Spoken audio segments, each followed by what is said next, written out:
Hi guys, welcome back to our channel. आज की इस वीडियो में हम स्पेसिफाइड फाइनेंशियल ट्रांजैक्शंस के बारे में डिस्कस करेंगे। इनकम टैक्स एक्ट के सेक्शन 285 BA में स्पेसिफाइड रिपोर्टिंग पर्सन्स को स्पेसिफाइड फाइनेंशियल ट्रांजैक्शंस रिपोर्ट करनी पड़ती है to the income tax department. ये स्पेसिफाइड फाइनेंशियल ट्रांजैक्शंस प्रिस्क्राइब करी है under rule 114E। For example, अगर किसी पर्सन ने 50 लाख या उससे ज़्यादा एक फाइनेंशियल ईयर में अपने करंट अकाउंट में कैश डिपॉजिट किया है, तो बैंक को ऐसी ट्रांजैक्शन रिपोर्ट करनी पड़ती है to the income tax department. यहाँ पे बैंक स्पेसिफाइड रिपोर्टिंग पर्सन कहलाएगा और जो कैश डिपॉजिट्स ट्रांजैक्शन है वो स्पेसिफाइड फाइनेंशियल ट्रांजैक्शन कहलाएगी। इसी टाइप की ट्रांजैक्शंस गवर्नमेंट ने प्रिस्क्राइब करी है अंडर रूल 114E, जो कि हम डिस्कस करेंगे later in this video one by one. Now government specified financial transaction क्यों लेके आई? ये हाई वैल्यू ट्रांजैक्शंस जब टैक्स डिपार्टमेंट के पास जाएंगी तो वो कंपेयर करेंगे these transactions with the income जो रिपोर्ट करिए टैक्स पेयर्स ने in their income tax return. अगर कोई मिसमैच होगा तो टैक्स डिपार्टमेंट नोटिस भेज सकते हैं टू सच टैक्स पेयर्स, जिससे कि टैक्स इवेजन को अवॉइड करने में इनकम टैक्स डिपार्टमेंट को सहायता मिलेगी। ये ट्रांजैक्शंस फॉर्म 61A में रिपोर्ट की जाएंगी। फॉर्म की ड्यू डेट क्या है? जिस फाइनेंशियल ईयर में ये ट्रांजैक्शन होगी उस फाइनेंशियल ईयर के नेक्स्ट फाइनेंशियल ईयर की 31st में इसकी ड्यू डेट होगी। Now let's discuss one by one the specified financial transactions जो कि प्रिस्क्राइब करी है गवर्नमेंट ने under rule 114E। First transaction is cash payment for the purchase of bank draft, pay orders, banker's check और prepaid instruments issued by the RBI।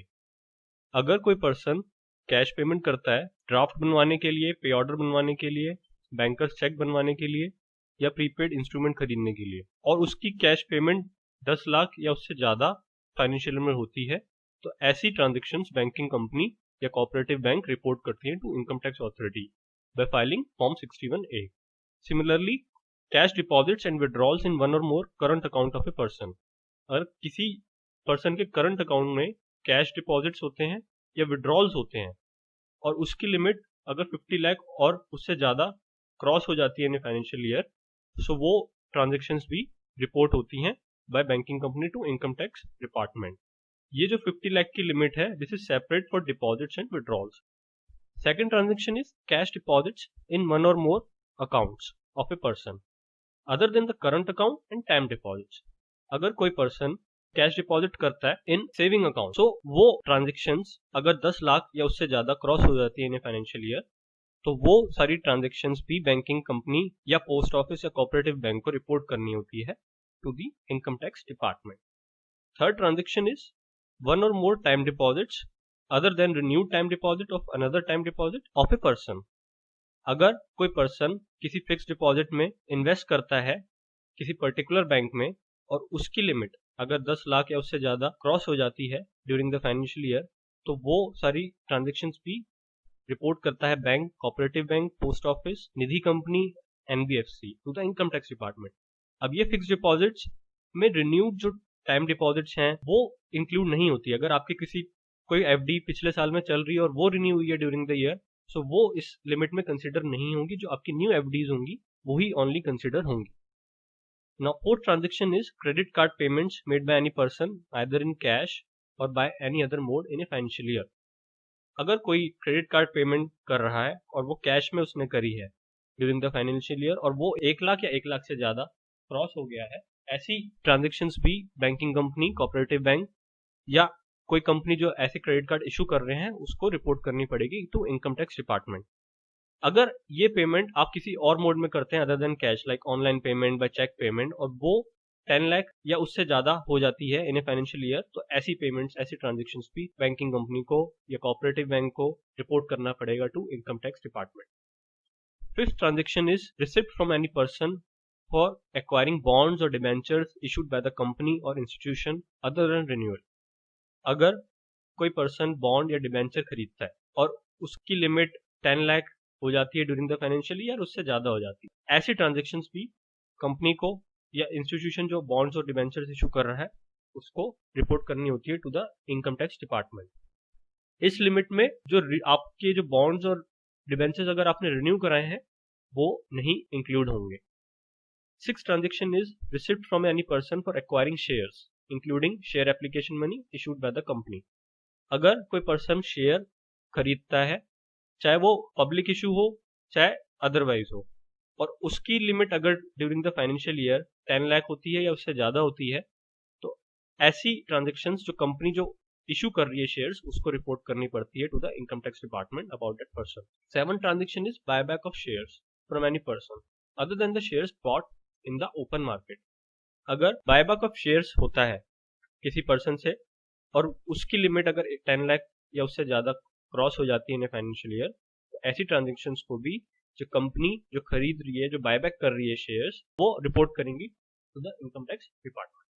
So further moving on to the eighth transaction, receipt from any person for acquiring units of one or more schemes of a mutual fund, other than transfer from one scheme to another। अगर किसी person ने mutual funds खरीदे हैं और उसकी limit 10 lakh से या उससे ज़्यादा हो जाती है ड्यूरिंग द फाइनेंशियल ईयर, ऐसी ट्रांजेक्शन्स भी रिपोर्ट करता है mutual fund to the income tax department.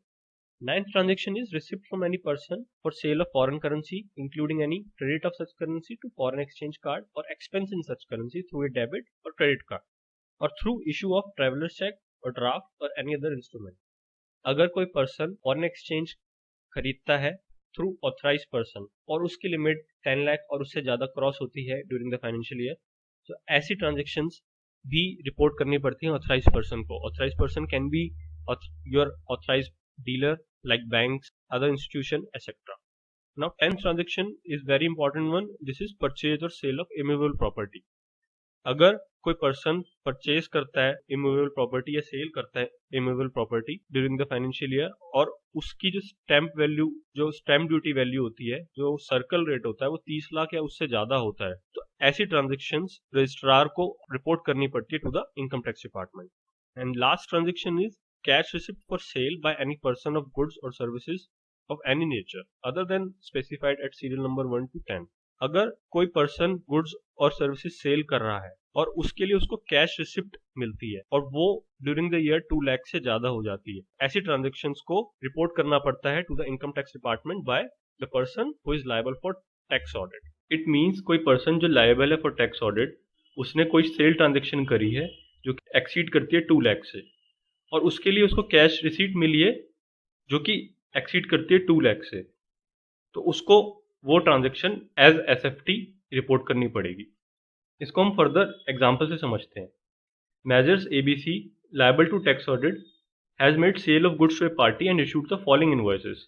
Measures ABC जो कि लायबल है फॉर टैक्स ऑडिट, उसने गुड सेल करे हैं किसी पार्टी को और उसने ये इनवॉइसेस इशू करे हैं। इनवॉइस नंबर 1 20 अक्टूबर को 1 लाख का किया है, इनवॉइस नंबर 2 22 नवंबर को 1.5 लाख का, और इनवॉइस नंबर 3 24 दिसंबर को 1.5 लाख का, और उसके लिए उसको कैश रिसीट मिली है 25 नवंबर को 2.5 लाख और 25 दिसंबर को 1.5 lakh. Now is this the case of SFT? No, this is not the case of SFT, because यहाँ पे इनवॉइस 2 लाख से नीचे है, बट यहाँ पे सेक्शन 269 एसटी अट्रैक्ट हो जाएगा क्योंकि यहाँ पे कैश रिसीट 2 लाख से ज्यादा है in a single day from a person. अगर इस ऊपर वाले एग्जांपल में हम थोड़ा सा मॉडिफाई करते हैं, इनवॉइस नंबर 1 की वैल्यू हमने 2.5 लाख कर दी है। Now is this the case of SFT? Yes, because invoice number 1 की वैल्यू अब 2 लाख से ज्यादा हो गई है और उसके लिए कैश रिसीट भी 2 लाख से ज्यादा की मिली है, सो ये invoice number 1 will be reportable as SFT. Thank you guys for watching this video. For further queries, email us on the email ID provided in the description box. If you like this video, then please like and share this video and also subscribe to our channel. Bye bye.